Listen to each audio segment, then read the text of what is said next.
Questão 89 do capítulo 1. Essa daqui é uma questão que o texto dela é grande, né? Tem muito contexto. Então vou resumir, você pode pausar para ler. Então aqui conta o que aconteceu com uma sonda no dia 3 de dezembro de 1999. E aqui dá as coordenadas da Terra e de Marte em unidades astronômicas. Aqui ele fala que a unidade astronômica vale 1,496 vezes 10 elevado a 8 km, que é a distância média entre a Terra e o Sol. E o Sol também está na origem desse sistema de coordenadas. Aqui não aparecem as coordenadas do Sol, porque é tudo zero. Então aqui fala dessa sonda, né? E na letra A pede assim: em um diagrama, mostre as posições do Sol, da Terra e de Marte no dia que foi dado essas coordenadas aqui, no dia 3 de dezembro de 1999. Então aqui eu já fiz o diagrama. Aqui é um diagrama em 3D, porque as coordenadas são em x, y e z. E aqui é um sistema dextrógeno.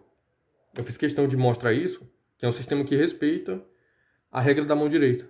Então, se eu fizer o produto vetorial de x e y, vai dar z. Então, isso aqui é um sistema bom para trabalhar em física.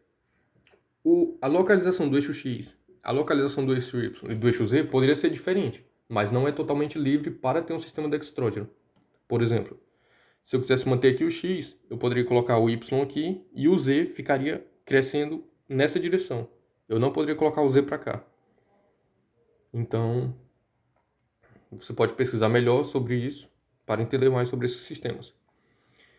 Eu coloquei uma unidade astronômica em cada eixo. O Sol no centro desse sistema de coordenadas. E agora eu vou plotar cada um.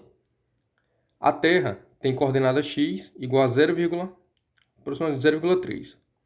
Então vou no x, é esse, crescendo 0,3. Em y é 0,9329. Então lá perto do 1 em y. No z é 0 porque esse sistema foi escolhido de forma que a órbita da Terra ficasse no mesmo plano x e y desse sistema. No caso de Marte, tem uma coordenada diferente de 0 no z. Então por isso que eu não pude fazer um sistema 2D. Apesar de ser bem pequeno aqui, os planetas não são, com exceção de Plutão, né? Não são muito fora do plano da órbita. Então, eu coloquei a coordenada z também, que é 0 da Terra. E agora eu posso ligar aqui, mantendo essa mesma inclinação. E para essa aqui eu tenho que manter essa mesma. Aqui está a Terra em azul. Agora eu vou colocar Marte, né? Em x é 1,3. Então em x passou de 1, 1,3. Em y, menos 0,44. Como o y está crescendo para lá, aqui é menos 1, né? 0,44 negativos é esse. Agora em z vale menos 0,04. É bem perto aqui mesmo. Então só essa distância para baixo, que é essa mesma distância para baixo aqui. Então aqui está Marte. Então a eu já fiz. Em um diagrama mostra as posições do Sol, da Terra e de Marte no dia 3 de dezembro de 1999. B. Calcule as seguintes distâncias em unidade astronômica no dia 3 de dezembro de 1999. Aqui eu coloquei a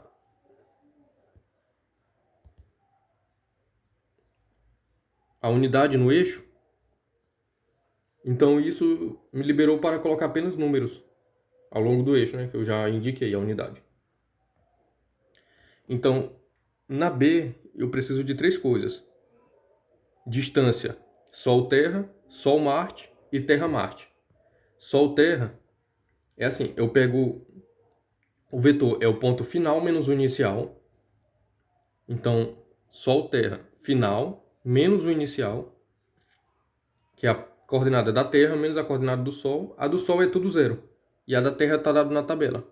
Então, final menos o inicial, eu só repito essa daqui. Então, esse é o vetor distância Sol-Terra. O módulo, só pegar cada coordenada e elevar ao quadrado, tirar raízes quadradas.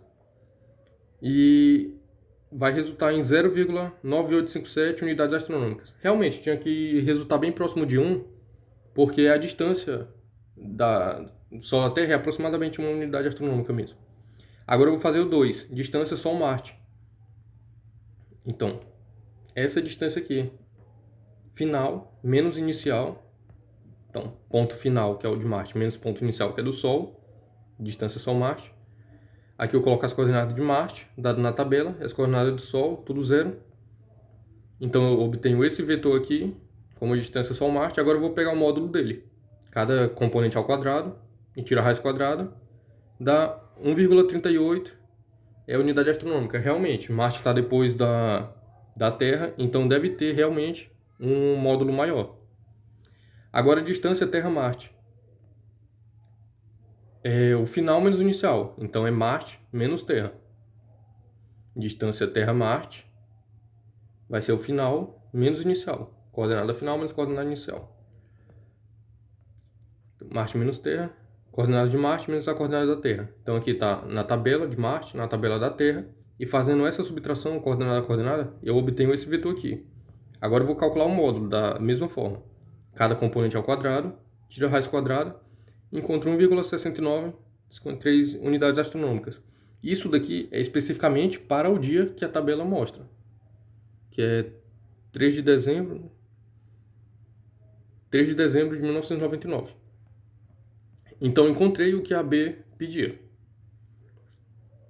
C. Observando-se a Terra, qual era o ângulo entre a direção que unia Terra-Marte? Então, observando-se da Terra, qual era a direção, o ângulo entre a direção que unia Terra-Marte e a direção que unia Terra-Sol? Terra-Marte aqui, Terra-Sol aqui. Qual era esse ângulo do meio, né? Então eu coloquei isso daqui com esse exemplo da lei dos cossenos. Agora, como aqui são 3 pontos, e 3 pontos não colineares definem um plano,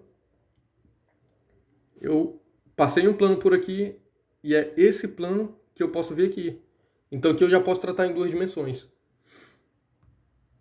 Então, a lei dos cossenos, se eu esquematizar aqui, ó, Terra, Sol e Marte. Então, distância Sol-Marte, distância Sol-Terra, distância Terra-Marte. Eu quero saber esse ângulo aqui em vermelho. Então, para saber esse ângulo, como eu tenho todas as outras informações, eu uso a lei dos cossenos. A distância Sol-Marte, que é o oposto ao ângulo que eu quero, ao quadrado é igual uma distância dessa ao quadrado, mais a outra distância ao quadrado, menos 2 vezes o produto da distância vezes o cosseno do ângulo entre essas 2 distâncias aqui, que eu estou calculando o lado oposto. Mas se eu já tenho um lado oposto, eu calculo o ângulo. Agora sim, eu posso substituir tudo aqui, que eu já calculei anteriormente. Cada distância dessa que eu calculei no item B, aqui também é o produto das distâncias, cosseno de θ. Agora eu simplifico a unidade astronômica ao quadrado, que ficou em todas as parcelas. Só trabalho com esses números e isolo o cosseno igual a esse quociente aqui. Agora aplicar a função inversa do cosseno. Então o θ vai ser o arco cosseno de 0,5791. Isso dá θ igual a 54,61 graus. Então esse θ aqui vale 54,61 graus. Respondi a letra C. Qual era esse ângulo, né? D. Verifique e explique se Marte era visível à meia-noite na sua cidade no dia 3 de dezembro de 99. Quando é meia-noite no seu local, o Sol está do lado oposto da Terra em relação a você. Para explicar D, eu fiz assim, na verdade, Marte não era visível à meia-noite, independentemente da cidade. Nenhuma cidade do mundo, quando desse meia-noite, não seria visível. E a explicação é que o ângulo que a gente acabou de calcular é menor que 90 graus. Mas aqui eu vou dar uma explicação mais detalhada. Olha só, aqui tem o Sol, a órbita da Terra e a órbita de Marte. A condição para que eu consiga ver Marte à meia-noite, então, meia-noite é aqui na ponta do planeta, né? Olhando para cá. Então, para conseguir ver Marte, eu tenho que olhar para o horizonte e o limite vai ser Marte pertinho do horizonte. Então, para que isso aconteça, a reta tangente que passa aqui na órbita da Terra tem que começar a mostrar Marte. Então, a partir do momento que eu faço isso, eu traço esse triângulo aqui e vejo que esse ângulo, que mede a separação angular entre o Sol e Marte, é 90 graus. Então essa daqui é a condição limite para começar a ver Marte. Aqui é como estava em 3 de dezembro de 99. Então, tem a reta tangente. O campo de visão é isso aqui. Tudo que está aqui era visto à meia-noite. Não tinha como ver Marte, porque a partir daqui, se tentasse ver Marte, teria o planeta na frente. Então, com esse ângulo, que mede a separação entre esses corpos, menor do que 90 graus, não dá para ver à meia-noite.